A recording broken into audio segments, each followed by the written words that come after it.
Hi everyone, so আমি চলে এসেছি নতুন আরেকটি ব্লগ নিয়ে।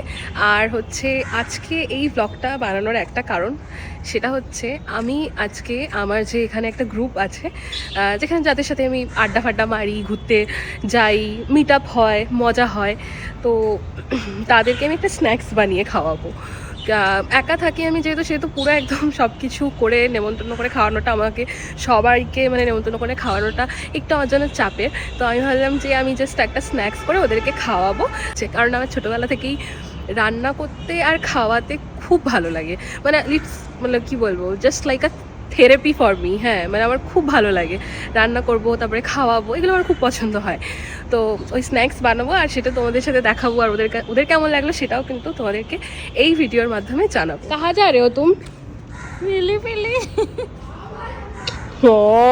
এই যে আলুগুলো কর্নফ্লাওয়ার দিয়ে কোটেড করা, আর মধ্যে একটুখানি চিলি পাউডার আছে, আর এখানে এই যে আলু ভাজা হচ্ছে।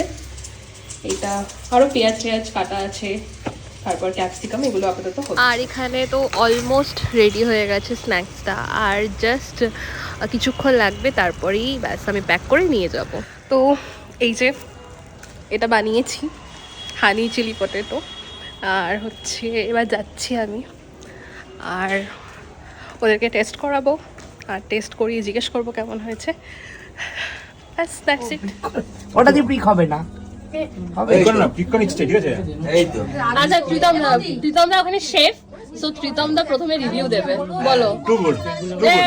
কোনো মক্খন লাগাने की जरूरत नहीं है, बताओ।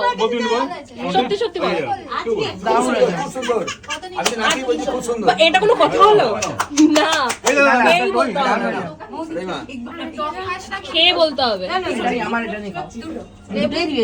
লেবুটা খাওয়াতে না না কোটাই সরি সরি ভুলে গেছে।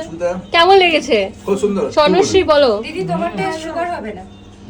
আমি খাবো না, কফি নেব। আমি প্রচন্ড টেনশনে ছিলাম যে ভালো হবে কিনা। প্রীতম দা এখানে শেফ, তো বলে দিয়েছে, তাহলে আমি মানে অ্যাপ্রুভড হয়ে গেছি নাকি? একদম অ্যাপ্রুভ সেটা দাও। ও তো ব্যাপারই আলাদা। যে কফি ঝালও হয়নি, খুব সুন্দর হয়েছে। বাচ্চারা ও বললো তো যে ওই তো আই এম মেল্টিং। তো হয়ে গেল আমাদের আড্ডা ফাড্ডা মারা, বেশিক্ষণ থাকিনি।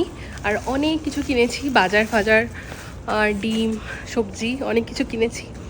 খুব সুন্দর একটা ইভিনিং কাটলো। ব্যাস এই অবধি আজকের ব্লগটা। বাই।